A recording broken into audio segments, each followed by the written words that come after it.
gedung laboratorium karantina hewan dan keamanan hayati, dan di lantai ini merupakan laboratorium keamanan hayati ya, Mungkin secara singkat ya, lab ini lebih banyak menguji kaitan dengan keamanan pangan gitu ya.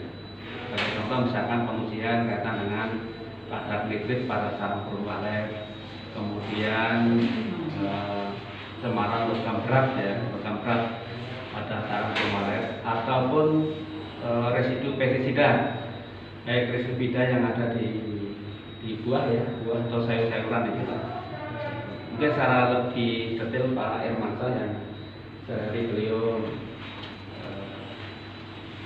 merupakan fungsional PMHP itu mengenali pengawas mutu hasil pertanian. Silakan Pak Irmansyah. Yang kita uji pada sampel hewan, yaitu sarang burung walet, kemudian juga ada sampel buah dan sayur atau PSAT, pangan segar asal tumbuhan. Jadi ini ruang preparasinya untuk menyiapkan, karena sampel kita ada sampel dalam bentuk padat, maka kita siapkan dulu di sini di ruang ini.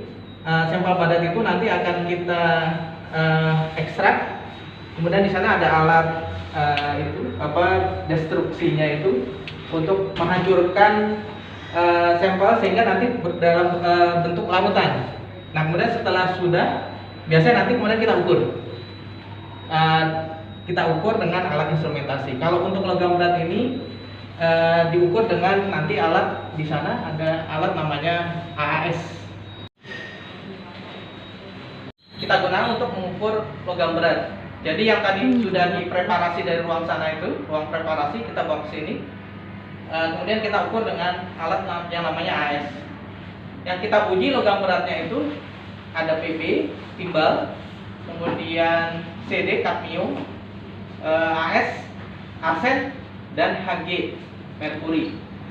Nah, tadi kan kita menguji ada dua jenis sampel ya. Sampel hewan, yaitu sarang burung walet, kita uji dengan alat yang ini. Jadi ini memang kalau kita lihat sama-sama AS, cuma ini berbeda. Di sini kita gunakan untuk mengukur logam berat pada sarang walet karena menggunakan metode flame. Di sini menggunakan metode flame, alat ini yang kita gunakan. Kemudian yang sampingnya ini, karena di sana juga kita menguji jenis sampel tumbuhan, PSAT, buah dan sayur, kita menggunakan alat AS ini. Nah, ini metodenya berbeda. Kalau di sini dengan flame itu nyala api dengan menggunakan api. Kemudian kalau ini nanti dengan tegangan listrik. Jadi menggunakan graphite furnace. Jadi ini kita mengukur untuk PSAT menggunakan alat GFA, graphite furnace AS. Nah, kemudian kalau yang untuk alat ini untuk tadi ada logam berat yang namanya arsen, kita menggunakan alat HVG. Kemudian ini kita untuk mengukur merkuri. Alat ini yang kita gunakan. Atau ini disebut dengan MVU. Nah, ini alat-alat untuk mengukur logam berat. Ini untuk sarang walet, sedangkan yang di sebelah kirinya ini untuk PSAT.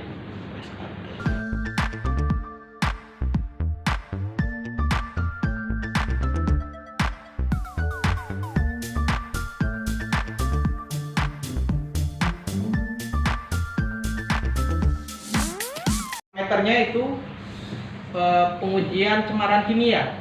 Jadi cemaran kimia itu nanti yang diuji nitritnya, kemudian hidrogen peroksid dan sulfitnya. Nah, mungkin kita bisa melihat langsung ke ruangnya ya, ruang preparasinya. Kita menggunakan yang di tengah ini pada sarang burung walet. Jadi kita menggunakan, jadi sarang burung walet itu dalam bentuk padat ini ya, masih dalam bentuk padat. Kemudian kita haluskan. Jadi proses pertama dari padat yang dalam bentuk ini kan nanti ekspor dalam bentuk ini ya, dalam bentuk mangkok. Kemudian kita hancurkan dulu, dihomogenisasikan. sampai tercapai ukurannya halus atau seragam, istilahnya homogen gitu ya. Nah kemudian setelah dihomogen, kita kemudian ada proses penimbangan, kita ekstrak. Jadi ini nanti kita ekstrak karena kita akan mengambil dari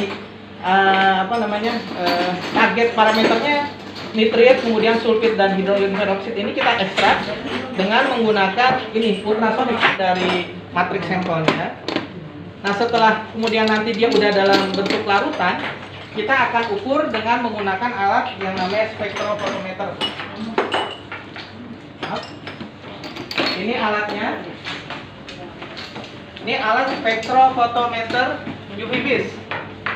Nah, kalau untuk nitrit kita menggunakan nanometer. Kita masukkan ke sini sehingga nanti kita akan bisa mengetahui kandungan cemaran kimia, atau dalam hal ini adalah nitrit yang terkandung di dalam sarang walet. Kemudian logam berat. Seperti tadi yang udah dijelaskan sama Pak Irman, kalau logam berat PSAT kita pakai yang sebelah kanan tadi yang grafik furnace. Nah, kalau untuk residu pestisida, kita biasanya melakukan preparasinya di ruangan ini, tapi analisisnya kita pakai alat ini. Kita pakai ini yang kita gunakan untuk menganalisis residu pestisida pada PSAT. Menggunakan alat GCMS. Nah, ini prinsipnya adalah si larutan yang sudah kita ekstrak itu kemudian dipanaskan, diluapkan, nanti terbawa oleh gas. Kita pakai gas di sana, nanti akan muncul absorbansi lah ibaratnya seperti puncak-puncak kromatogram. Nanti dia akan kita hitung sehingga tahu kadar dari pestisidanya. Nah, ini kemudian kita pakai dua alat untuk PSAT, GCMS sama yang di sebelah sana itu LC-MS. Kita pakai dua macam dengan dua perbedaan prinsip. Kalau ini pakai gas, pemanasan dengan gas. Kalau itu kita pakai mobil angkasa gerak larutan. Jadi beda prinsip aja. Kalau aflatoksin ini kalau di sana itu nanti kan udah pakai mass spektro, jadi jauh lebih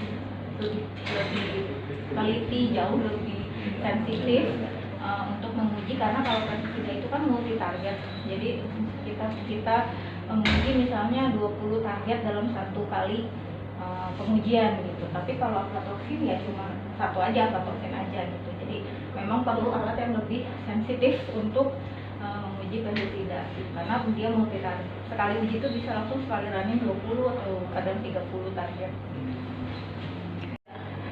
Terus Mbak di sini? Saya koordinator fungsional untuk teman-teman PMS ini. Silakan masuk.